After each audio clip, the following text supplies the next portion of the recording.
Shalom saudaraku, selamat pagi semuanya. Semakin kita mengerti kebenaran firman Tuhan saudaraku, dan sambil menjalani hidup panjang, semakin kita menghayati betapa tragisnya hidup kita ini. Tentu banyak kisah hidup yang kita jalani di mana kita bisa menghayati tragisnya hidup. Betul saudaraku? Ketragisan hidup ini semakin menjadi lengkap ketika kita melihat fenomena semakin kejamnya manusia. Semakin jahatnya seorang manusia, termasuk yang ada di dalam gedung gereja. Termasuk rohaniawan, termasuk aktivis.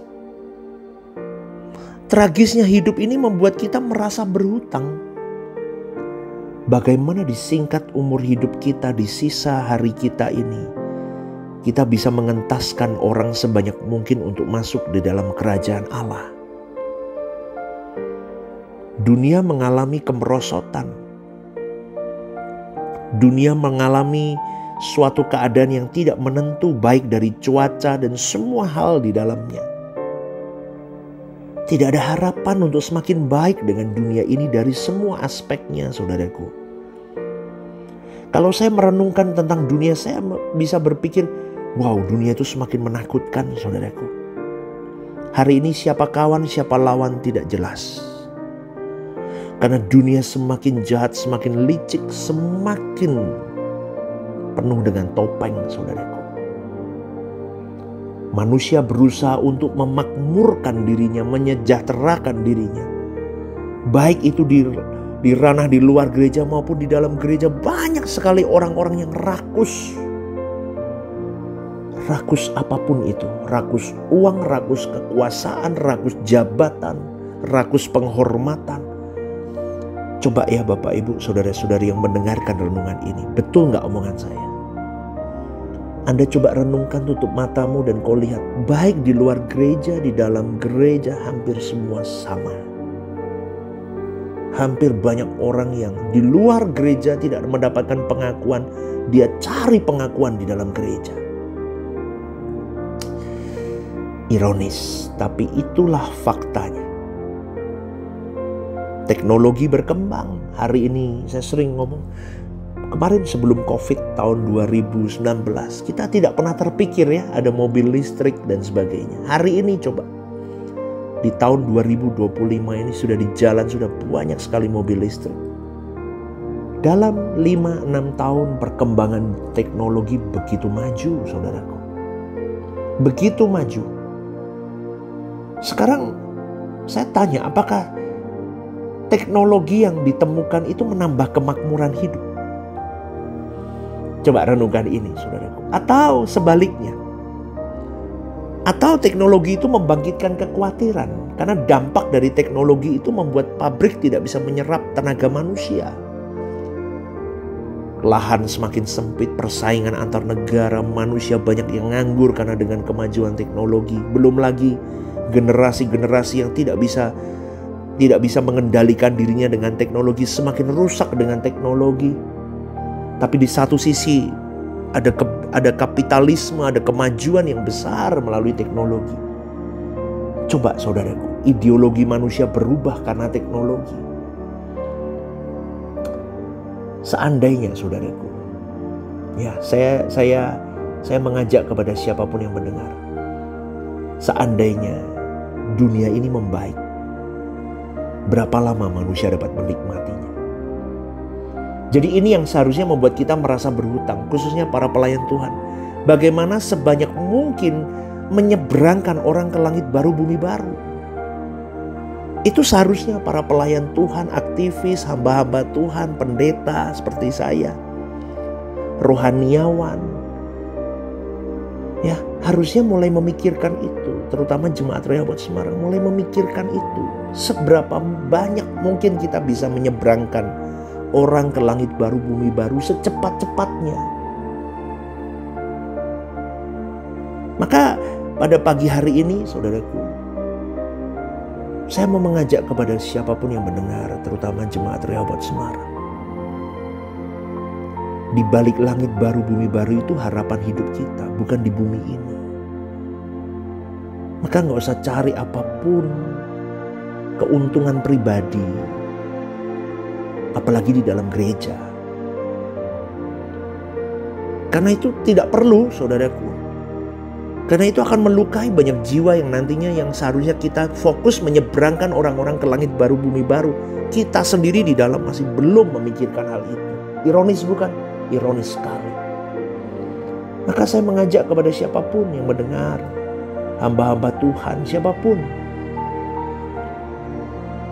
harus mulai memikirkan bagaimana aku bisa membawa diriku dulu menyeberang ke langit baru, bumi baru, dan bisa mengajak sebanyak mungkin orang menyeberang ke langit baru, bumi baru. Karena fokus hidup kita bukan tentang kita, bukan tentang dunia ini, bukan hanya tentang gereja kita, tetapi bagaimana setiap jiwa yang Tuhan percayakan itu dapat kita seberangkan ke langit baru, bumi baru.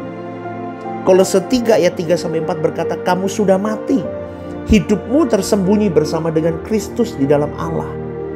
Jadi kalau Kristus yang adalah hidup, kita menyatakan diri kelak, kita pun akan menyatakan diri bersama-sama dengan Dia di dalam kemuliaan. Pertanyaannya, seberapa kita percaya dan berani untuk mencari kemuliaan itu? Jika Kristus yang adalah hidup kita menyatakan diri kelak, kita pun akan menyatakan diri bersama-sama dengan Dia di dalam kemuliaan. Maka kemuliaan yang sekarang harus kita percayai ada, walaupun seperti fantasi, seperti mimpi. Karena itu abstrak. Tetapi bukankah itu adalah iman? Bukankah itu yang diajarkan firman Tuhan? Iman adalah dasar dari segala sesuatu yang kita harapkan dan bukti dari segala sesuatu yang tidak kita lihat. Karena iman Abraham taat ketika Abraham dipanggil untuk berangkat ke negeri yang akan diterimanya, menjadi milik pusakanya.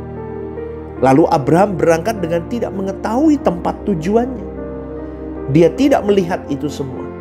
Tetapi Abraham menanti-nantikan kota yang mempunyai dasar, yang direncanakan dan dibangun oleh Allah. Di mana, saudaraku? Abraham pun tidak tahu. Yang berat adalah jika Kristus adalah hidup kita, berarti hidup kita bukan kita lagi. Harus Kristus yang hidup di dalam kita. Ini yang harus kita usahakan. Ini yang harus kita gilas benar-benar manusia lama kita. Terutama orang-orang di dalam gereja. Loh, pastor ngomong begini kenapa? Gak apa-apa, saya rindu aja semuanya itu sadar. Karena saya yakin masih banyak orang yang sedang mencari nilai diri di dalam gereja. Mencari keuntungan pribadi di dalam gereja. Kalau orang semua sudah sadar akan dirinya, kita gilas manusia lama kita gilas ego kita gilas harga diri kita gilas kesombongan kita gilas gila hormat kita. Tahukah saudaraku, itu yang akan mempertajam kita semakin cepat terbang tinggi, semakin menghayati apa itu bagaimana menyeberang ke langit baru, bumi baru. Tuhan pun akan mengirimkan banyak hal-hal, masalah-masalah berat untuk menggilas hidup kita. Tapi disitulah Dia mendidik kita dan membuktikan apakah Kristus itu hidup di dalam dirimu atau tidak. Jemaat pun akan melihat bagaimana pelayan Tuhan, pendetanya, aktivis-aktivis, ketua-ketua divisi, seperti Tuhankah dia? Seperti Kristuskah mereka ketika menghadapi persoalan hidup, menghadapi orang-orang sulit, menghadapi masalah-masalah hidup. Jemaat mau lihat. Mereka mencari teladan hidup. Memang teladan yang utama adalah Kristus Yesus. Tetapi mereka mau melihat teladan dari pemimpin-pemimpin rohaninya. Dari kakak-kakak rohaninya, dari bapa rohaninya. Dia mau melihat adakah Kristus hidup di dalam dia. Jadi saudaraku, setiap kita pasti akan menghadapi persoalan, pencobaan, godaan untuk berbuat dosa. Betul kan saudaraku? Tapi ingat ini, Kristus adalah hidup kita. Garis bawahi kalimat itu. Kristus adalah hidup kita. Bagaimana dia mau melihat, bagaimana seorang pengikut, kalau dia sedang jengkel sama pemimpinnya gimana ya dalam gereja ya. Dia mau melihat. Oh, kalau sedang jengkel sama pemimpinnya, oh, dia seperti Kristus hidup ya. Tapi hari ini kan banyak gereja gak begitu gambarannya. Menggambarkan banyak sekali orang-orang yang mengaku pengikut Kristus tapi pemberontak-pemberontak. Betul gak saudaraku? Beda, maka dari itu kita harus pahami akan hal ini. Maka seandainya Yesus hidup pada zaman sekarang, kita bisa berkata, Kristus seperti aku hidup hari ini. Wah, orang bisa ngomong sombong banget nih orang. Gak apa-apa. Dengan kalimat itu kita mau tidak mau saudaraku dipaksa untuk menghidupkan Kristus dalam hidup kita. Di dalam berbagai peristiwa. Di tengah tragisnya hidup ini kita mau sibuk dan asik untuk Tuhan aja. Aku mau benahi diri untuk nyenengin Tuhan. Aku mau benahi diri untuk seperti Kristus setiap hari. Kan kenapa saya ngomong begini? Karena setiap kita punya personality. Punya kepribadian yang berbeda, yang punya kerumitannya sendiri. Lalu bagaimana menjadi seperti Yesus? Dengan kerumitanmu masing-masing saudaraku. Fokuslah kepada apa yang Bapa mau seperti Yesus. Maka berjuanglah di dalamnya. Dengan kau mengalami perjumpaan dengan Roh Kudus, maka Roh Kudus akan menuntun dirimu. Maka kau akan melihat buah-buah perubahan hidupmu. Buah-buah hidupmu akan terlihat dari yang belum manis sampai nanti manis sekali. Tuhan akan lihat. Hari ini mungkin kita miskin, kita secara ekonomi kita nggak punya apa-apa. Tapi nggak apa-apa, asal kau tidak miskin karaktermu. Asal kau tidak miskin mentalmu. Maka berjuanglah. Bawa Roh Kudus di dalam hidupmu. Karena kita adalah orang-orang yang memang benar-benar rusak sudah. Kita itu udah jauh dari kesucian Allah, saudaraku. Tapi tragisnya hidup ini kita bisa tanggulangi dengan belajar dari Roh Kudus dan Tuhan Yesus. Bagaimana ya Tuhan, aku mau mengenakan karakter pribadi Tuhan Yesus ini, itu. Terus berjuang. Roh Kudus akan pimpin. Dan Tuhan itu hebat, Tuhan itu cerdas. Tuhan bisa pakai semua media yang ada dalam hidup kita. Masalah-masalah hidup, perkara sederhana, perkara kecil, perkara pertemanan, perkara ini dan itu.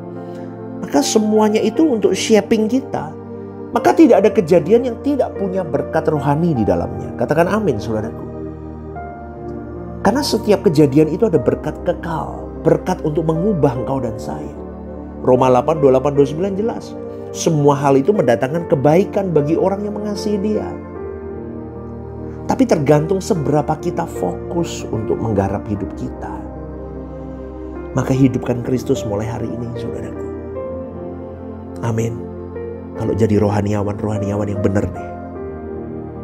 Jangan penuh dengan manipulatif saudaraku. Kita sama-sama hamba Tuhan, saya mau mengingatkan. Jangan. Yuk kita jujur dengan diri kita. Ya, kalau jadi apapun lah, majelis, jadi apapun lah, roh ketua divisi, jadi asyar, jadi apa lagi, worship leader, jadi guru-guru sekolah minggu, jadi apa lagi, ketua-ketua divisi, apapun. Hidup benar, hidupkan Kristus dalam hidupmu.